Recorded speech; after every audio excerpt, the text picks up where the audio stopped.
Good morning friends.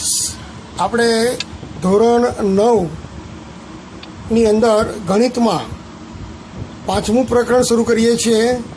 Chapter number 5, યુક્લિડની ભૂમિતિનો પરિચય.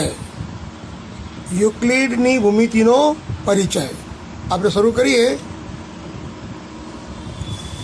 સૌ પ્રથમ પ્રાસ્તાવિક જોઈએ આપણે કે ભૂમિતિ શબ્દ ગ્રીક ભાષાના બે શબ્દો જીઓ, GEO એટલે પૃથ્વી, અને મેટ્રીન એટલે માપવું ના સંયોજનથી બનેલો છે. તમને પૂછે કે ભૂમિતિ એ ગ્રીક કયા શબ્દો પરથી બનેલો છે, તો જીઓ પ્લસ મેટ્રીન. હવે બીજો મુદ્દો જોઈએ. જમીનના માપનની જરૂરિયાતમાંથી ભૂમિતિનો ઉદ્ભવ થયો. તમને પૂછે પરીક્ષામાં કે ભૂમિતિનો ઉદ્ભવ થવા માટે કઈ અગત્યની જરૂરિયાત હતી, તો જમીનના માપનની જરૂરિયાતમાંથી ભૂમિતિનો ઉદ્ભવ થયો. ત્રીજો મુદ્દો, પિરામિડ ઘન આકૃતિ છે. પિરામિડ ઘન આકૃતિ છે, તેમાં પાયો ત્રિકોણ, ચોરસ કે અન્ય બહુકોણ હોય છે. તો પિરામિડની અંદર શું હોય છે? તેનો પાયો ત્રિકોણ, ચોરસ કે અન્ય બહુકોણ હોય છે, અને તેની બાજુની સપાટીઓ ઉપરના એક બિંદુ પર ત્રિકોણ બનાવે છે. આ તમને જે આકૃતિ છે એમાં પિરામિડનો આડછેદ છે. તમે જોઈ શકો છો કે એ જે છે એ પાયાની લંબાઈ છે, બી જે છે એ પહોળાઈ છે, અને એચ જે છે એ ઊંચાઈ છે. હવે પોઈન્ટ નંબર 4, ઈસવીસન પૂર્વે 3000માં ભારતીય ઉપખંડમાં હડપ્પા અને મોહેંજો-દડો વગેરેના ખોદકામ વખતે બાંધકામમાં ઉપયોગમાં લેવાતી ઈંટોની લંબાઈ, પહોળાઈ અને ઊંચાઈનો ગુણોત્તર 4:2:1 હતો. તો આ વસ્તુ તમને શોર્ટ ક્વેશ્ચનમાં પૂછે કે ભારતીય ઉપખંડમાં હડપ્પા અને મોહેંજો-દડો ની સંસ્કૃતિ વખતે લંબાઈ, પહોળાઈ અને ઊંચાઈનો ગુણોત્તર, ઈંટનો ગુણોત્તર કયો હતો, તો 4:2:1. હવે એ પછી ઈસવીસન પૂર્વે 800થી 500 સુલભા સૂત્રના ઉપયોગથી બાંધકામ માટેનું સાહિત્ય રજૂ થયું. સુલભા સૂત્ર યાદ રાખજો. સુલભા સૂત્ર એ ભૌમિતિક રચનાઓ માટે મહત્વપૂર્ણ ગ્રંથ હતો. બોધાયન સુલભા સૂત્રનું સૌથી જૂનું છે. બોધાયન સુલભા સૂત્ર સૌથી જૂનું છે. હવે પોઈન્ટ નંબર 6, શ્રીયંત્ર એ અંદર ગૂંચવાયેલા અથવા ગૂંથાયેલા 9 સમદ્વિભુજ ત્રિકોણનું સંયોજન છે. શ્રીયંત્ર જે છે એમાં સમદ્વિબાજુ ત્રિકોણો છે. કેટલા છે? 9 સમદ્વિબાજુ ત્રિકોણનું સંયોજન છે. શ્રીયંત્રના જોડાયેલા 9 સમદ્વિભુજી ત્રિકોણોમાં ગોઠવણની 43 ઉપત્રિકોણો બને છે. શ્રીયંત્ર તમે જોયું હશે, એમાં 9 સમદ્વિભુજ ત્રિકોણો ને ગોઠવતા એવા 43 ઉપત્રિકોણ બને છે. 8મો પોઈન્ટ, ઇજિપ્તવાસી અને બેબીલોનવાસીઓના ઉપયોજન અને પ્રાયોગિક ઉપયોગિતા માટે ભૂમિતિનો ઉપયોગ થાય છે. તો ઇજિપ્તવાસીઓ અને બેબીલોનવાસીઓએ ઉપયોજન અને પ્રાયોગિક ઉપયોગિતા માટે ભૂમિતિનો ઉપયોગ કર્યો હતો. ગ્રીક ગણિતશાસ્ત્રી થેલ્સ, આ થેલ્સ નામ યાદ રાખજો, 10મા ધોરણની અંદર થેલ્સનો એક પ્રમેય આવે છે આખો. તો ગણિતશાસ્ત્રી થેલ્સ એ ભૂમિતિના પાયોનિયર ગણવામાં આવે છે. પાયોનિયર એટલે સૌ પ્રથમ શરૂ કરનાર વ્યક્તિ, કારણ કે સૌ પ્રથમ ભૂમિતિ શબ્દનો પ્રયોગ તેમણે જ કર્યો હતો. 10મો પોઈન્ટ, વર્તુળ તેના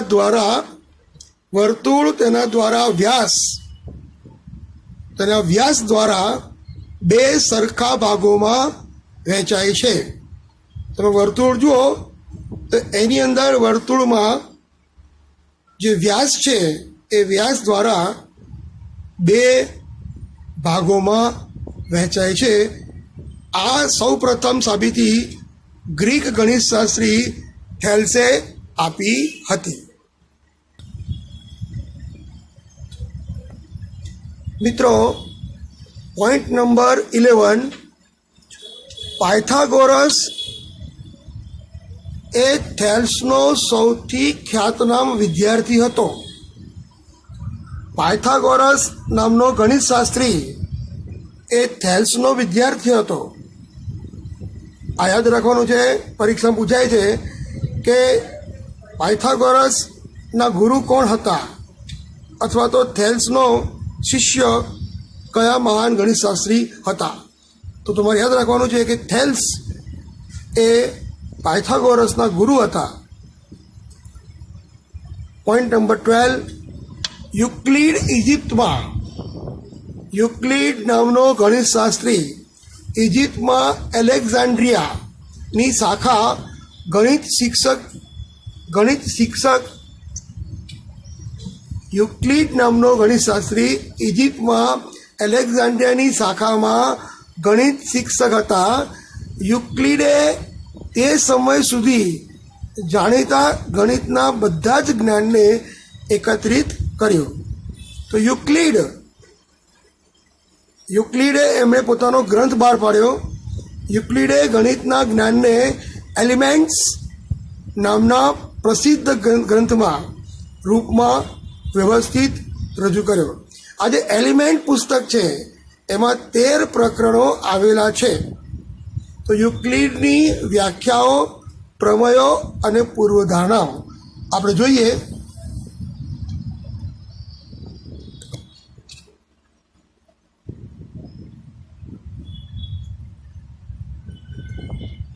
સૌ પ્રથમ યુક્લિડની પહેલી વ્યાખ્યા છે અવ્યાખ્યાયિત પદો. જે પદની વ્યાખ્યા ન આપી શકાય. યુક્લિડે બિંદુ, રેખા અને સમતલને વ્યાખ્યાયિત કર્યા, પરંતુ ગણિતશાસ્ત્રીઓએ આ વ્યાખ્યાનો સ્વીકાર કર્યો નથી. હવે અવ્યાખ્યાયિત પદો કોને કહેવાય એ આપણે સમજીએ. જે પદોના અર્થ સરળતાથી એમ જ સમજી શકાય છે, પરંતુ ચોક્કસ શબ્દોમાં વ્યાખ્યા આપી શકાતી નથી, તેમને અવ્યાખ્યાયિત પદો કહે છે. જેમ કે બિંદુની કોઈ વ્યાખ્યા ના હોય. પછી રેખા, સમતલ અને અવકાશ, આ અવ્યાખ્યાયિત પદ છે. તમને એક્ઝામમાં પૂછાય છે કે અવ્યાખ્યાયિત પદો કયા કયા છે, તો બિંદુ, રેખા, સમતલ અને અવકાશ. યાદ રાખજો, આ પ્રશ્ન બહુ મહત્વનો છે. હવે યુક્લિડની જે વ્યાખ્યાઓ છે એમાં આપણે જોઈએ કે ઘનથી બિંદુ સુધીના પગથિયા જણાવો અથવા પરિમાણ જણાવો. જેમ કે પ્રથમ ઘન એના 3 પરિમાણ હોય, ડાયમેન્શન, 3 ડાયમેન્શન. ઘનમાં લંબાઈ, પહોળાઈ અને ઊંચાઈ એમ 3 પરિમાણ હોય છે. સમતલ સમતલ એટલે સપાટી, એને બે પરિમાણ હોય છે. રેખાને માત્ર એક જ પરિમાણ હોય છે. બિંદુને એક પણ પરિમાણ હોતું નથી.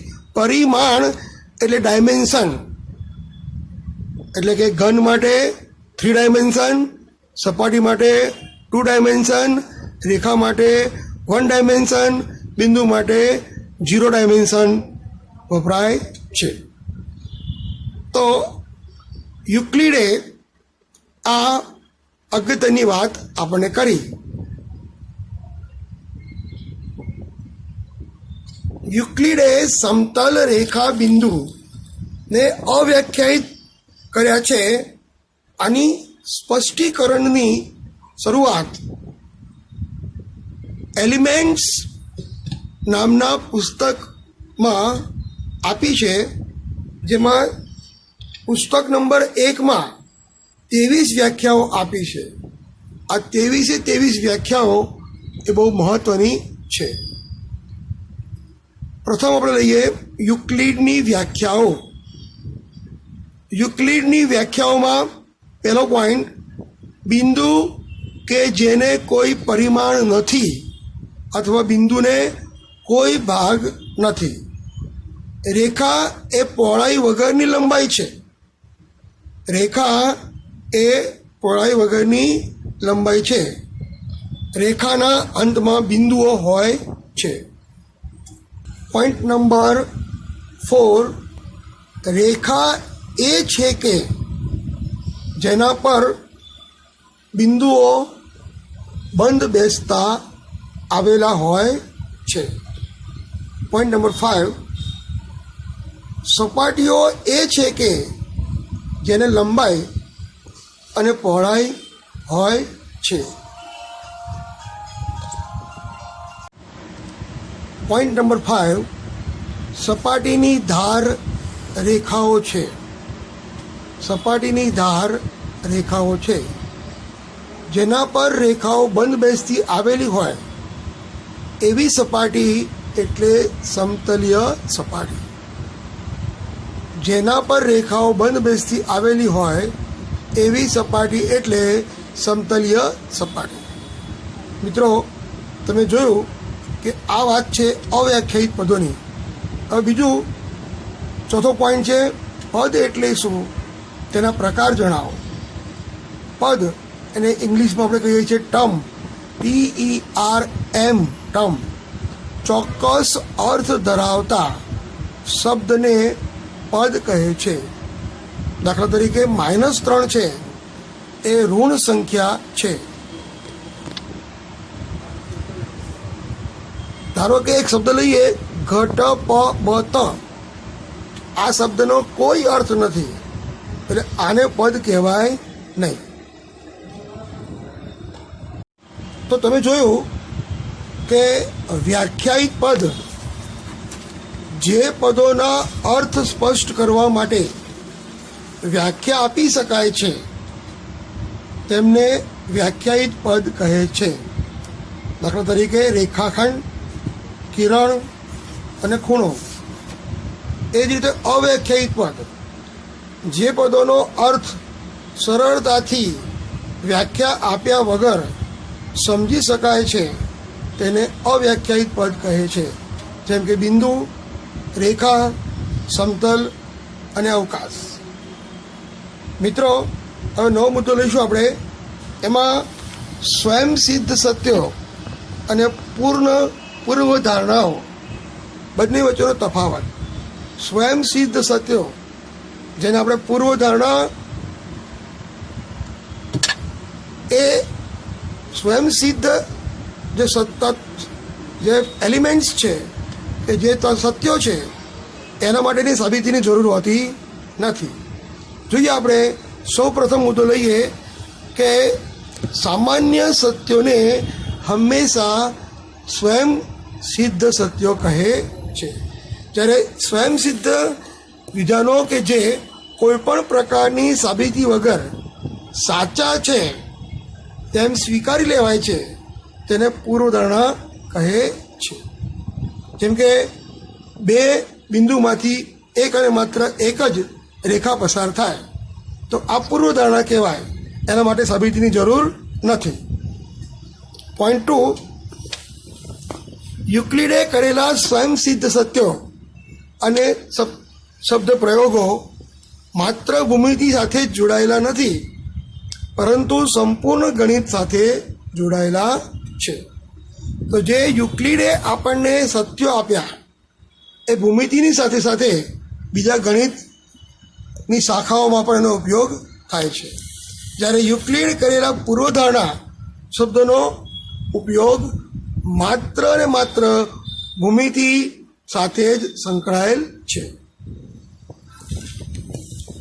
એ જ રીતે આપણે જોઈએ કે એક વસ્તુને સમાન હોય તેવી વસ્તુઓ એકબીજાને સમાન હોય છે.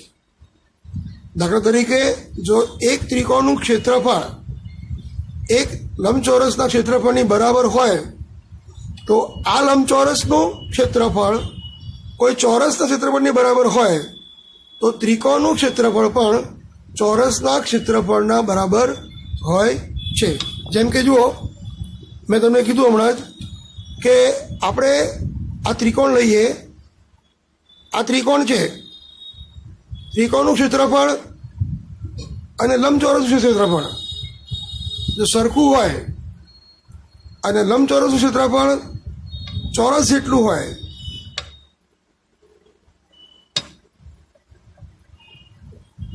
તો એ રીતે તમે એક વસ્તુને સમાન હોય તેવી વસ્તુઓ એકબીજા સાથે સમાન હોય છે.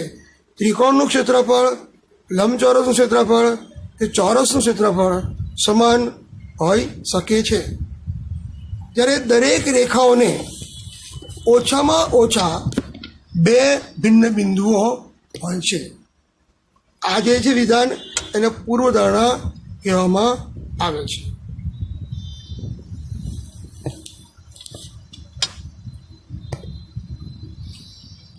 યુક્લિડે નોંધાયેલા સ્વયં સિદ્ધ સત્યો એને આપણે ઇંગ્લિશમાં કહીએ છીએ યુક્લિડ્સ એક્ઝિયોમ્સ. યુક્લિડે નોંધ અને નોંધાયેલા હોય તેવા સ્વયં સિદ્ધ સત્યો નીચે મુજબ છે. તેના પોતાના ક્રમમાં મૂક્યા નથી, અહીંયા ક્રમનું મહત્વ નથી. એક વસ્તુને સમાન હોય તેવી વસ્તુઓ એકબીજાને સમાન હોય છે. જેમ કે એબી બરાબર પીક્યુ હોય અને પીક્યુ બરાબર XY હોય તો એબી બરાબર XY થાય. ધારો કે એબી બરાબર 5 છે, પીક્યુ બરાબર 5 છે અને XY બરાબર 5 થાય તો એબી અને XY બંને સરખા થાય છે. હવે અહીં જોઈએ કે એડી બરાબર 1/2 એબી, એઈ બરાબર 1/2 એસી, એડી બરાબર એઈ હોય તો એબી બરાબર એસી થાય. અહીં એડી એ એબીનું અડધું છે અને એઈ એ એસીનું અડધું છે. મિત્રો, હવે અગત્યનો પોઈન્ટ છે યુક્લિડની 5 પૂર્વધારણાઓ. યુક્લિડની 5 પૂર્વધારણાઓ. તો પહેલાં પૂર્વધારણા શું છે એ આપણે સમજી લઈએ. સ્વયં સિદ્ધ વિધાનો કે જે કોઈ પણ પ્રકારની સાબિતી વગર સાચા છે એમ સ્વીકારી લેવામાં આવે તેને પૂર્વધારણા કહે છે. જેમ કે ત્રિકોણના ત્રણેય ખૂણાનો સરવાળો 180 થાય છે તો આની આ વાત છે, આ હકીકત છે એ આપણે સ્વીકારી લઈએ છીએ. આથી તેને પૂર્વધારણા કહી શકાય. તો પૂર્વધારણા નંબર 1, એક બિંદુમાંથી બીજા બિંદુ સુધી, એક બિંદુમાંથી બીજા બિંદુ સુધી થઈને પસાર થતી એક સીધી રેખા દોરી શકાય છે. એક બિંદુમાંથી બીજા બિંદુ સુધી થઈને પસાર થતી એક સીધી રેખા દોરી શકાય છે. તો આ જે પૂર્વધારણા છે એ બતાવે છે કે બે ભિન્ન બિંદુઓમાંથી પસાર થતી ઓછામાં ઓછી એક રેખા અવશ્ય દોરી શકાય છે. પૂર્વધારણા નંબર 2, શાંત રેખા. શાંત રેખા એટલે જે રેખાનું માપ સમાન, જે રેખાનું માપ નિશ્ચિત હોય, જેમ કે 5 સેન્ટીમીટરની રેખા ના કહેવાય, 5 સેન્ટીમીટરનો રેખાખંડ કહેવાય. તો શાંત રેખાને અનંત સુધી લંબાવી શકાય છે. આપણે જે રેખાખંડ કહીએ છીએ તેને યુક્લિડે શાંત રેખા એવું નામ આપ્યું હતું. બીજી પૂર્વધારણા એવું કહે છે કે એક રેખાખંડને બંને તરફ લંબાવતા, એક રેખાખંડને બંને તરફ લંબાવતા એક રેખા બની શકે છે. જેમ કે એથી આ તરફ જાય, અહીં તીરનો અર્થ બતાવે છે કે રેખા લંબાય છે, બીથી આ જે રેખા લંબાય છે. આમ કહી શકાય કે રેખાખંડને બંને તરફ લંબાવતા એક રેખા બનાવી શકાય છે. પૂર્વધારણા નંબર 3, કોઈ પણ બિંદુને કેન્દ્ર લઈ તથા કોઈ પણ લંબાઈની ત્રિજ્યા લઈને વર્તુળ રચી શકાય છે. કોઈ પણ બિંદુને કેન્દ્ર લઈને અને કોઈ પણ લંબાઈની ત્રિજ્યા લઈને વર્તુળ દોરી શકાય છે.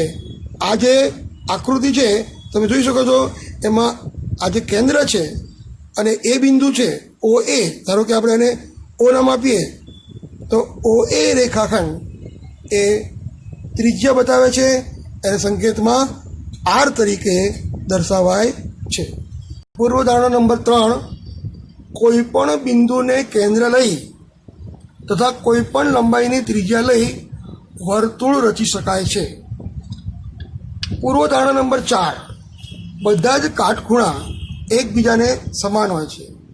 ભારતની અંદર કોઈ એક મકાન બનાવ્યું હોય, એ કાટખૂણે હોય, તો એવું જ મકાન જો ઇંગ્લેન્ડમાં બનાવ્યું હોય તો એમાં પણ કાટખૂણો હોય તો બંને ખૂણા સરખા જ થાય.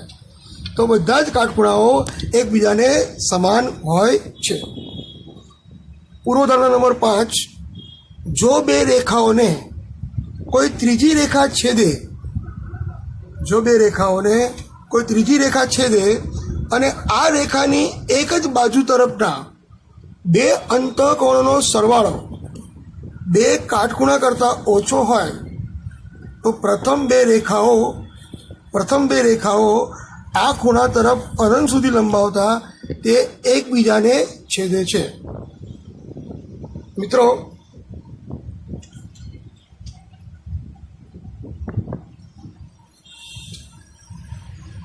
તમે જોયું કે આપણે એમ કીધું છે કે બે રેખાઓ છે, આ બે રેખાઓને ત્રીજી રેખા છેદે છે, તો આ રેખાની એક જ બાજુ તરફના બે અંતઃકોણોનો સરવાળો, આ બંને અંતઃકોણો કહેવાય. અંતઃકોણોનો સરવાળો એ કાટખૂણા કરતાં ઓછો હોય, જો આ કાટખૂણા કરતાં ઓછો હોય તો આ રેખાઓ આગળ જઈને એકબીજાને કોઈ બિંદુએ છેદે છે. આ યુક્લિડની 5 પૂર્વધારણાઓ. ફરી એકવાર, પૂર્વધારણા નંબર 1, એક બિંદુમાંથી બીજા બિંદુ સુધી એક સીધી રેખા દોરી શકાય છે.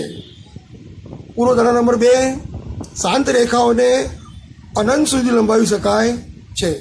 ત્રીજું, પૂર્વધારણા 3, કોઈ પણ બિંદુને કેન્દ્ર લઈ અને કોઈ પણ લંબાઈની ત્રિજ્યા લઈ વર્તુળ રચી શકાય છે. પૂર્વધારણા નંબર 4, બધા જ કાટખૂણા એકબીજાને સમાન હોય છે. અને પૂર્વધારણા નંબર 5, તમે જોયું કે કોઈ બી રેખાઓ ને કોઈ એક છેદિકા છેદે અને એના જે અંતઃકોણો છે જો કાટખૂણા કરતાં નાનો હોય તો આ બંને રેખાઓ કોઈ એક બિંદુએ છેદશે જ. તો મિત્રો પરીક્ષામાં આ યુક્લિડની પૂર્વધારણા તમને પૂછાય છે એટલે તમારે મોઢે કરવી પડે. તો પોઈન્ટ નંબર 6, યુક્લિડની 5મી પૂર્વધારણાને સમકક્ષ વિધાનો. મેં તમને હમણાં આકૃતિ દોરી બતાવ્યું કે બે રેખાઓ પરસ્પર દોરેલી હોય અને એને કોઈ રેખા ત્રીજી રેખા છેદે અને એનાથી બનતા અંતઃકોણો, આ અંતઃકોણ કહેવાય. અંતઃકોણો જો કાટખૂણા કરતાં ઓછા હોય તો આ બંને રેખાઓ એકબીજીને કોઈ એક બિંદુએ છેદે. તો આ મુદ્દો છે. દરેક રેખા એલ અને તેના પર ન હોય તો પ્રત્યેક બિંદુ પીને સંગત પીમાંથી પસાર થતી અને એલને સમાંતર હોય તેવી એક અને માત્ર એક અનન્ય રેખા મળે છે. આ મુદ્દાને આપણે સમજીએ. જેમ કે આ રેખા એલ છે અને બિંદુ પી બહારનું બિંદુ છે, તો પીને સંગત પીમાંથી પસાર થતી અને એલને સમાંતર હોય તેવી અનન્ય રેખા આપણને એમ મળે છે. તો રેખા એલ, એની બહારનું બિંદુ પી અને પીમાંથી પસાર થતી અને એલને સમાંતર હોય તેવી એક અને માત્ર એક જ રેખા હોય છે. હવે એ જ રીતે પોઈન્ટ નંબર 2 લઈએ.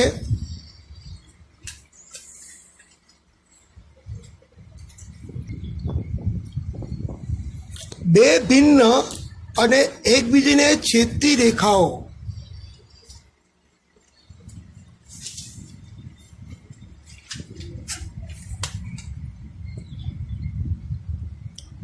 બે ભિન્ન અને એકબીજાને છેદતી રેખાઓ એક જ રેખાને સમાંતર હોઈ શકે નહીં. તો બે રેખાઓ જો સમાંતર હોય તો તે એકબીજાને છેદે નહીં. યુક્લિડની 5મી પૂર્વધારણા સાબિત કરવા માટે પ્રથમ 4 પૂર્વધારણાનો ઉપયોગ નિષ્ફળ ગયો, પરંતુ તેને લીધે બીજી અનેક ભૂમિતિઓની શોધ થઈ. તેમને અયુક્લિડીય ભૂમિતિ કહેવામાં આવે છે. મિત્રો, આજે આપણે આ થિયરીનો પોઈન્ટ ભણ્યા. નેક્સ્ટ પીરિયડની અંદર આપણે સ્વાધ્યાય 5 લઈશું. આ થિયરીને તમારે લખી અને વ્યવસ્થિત નોટમાં ઉતારવાની છે. તમને આનો PDF એટલે કે ફોટો મળી જશે, એ તમે એમાંથી લખી નાખવાનો છે. Okay, so C you again on the next lecture. Bye bye.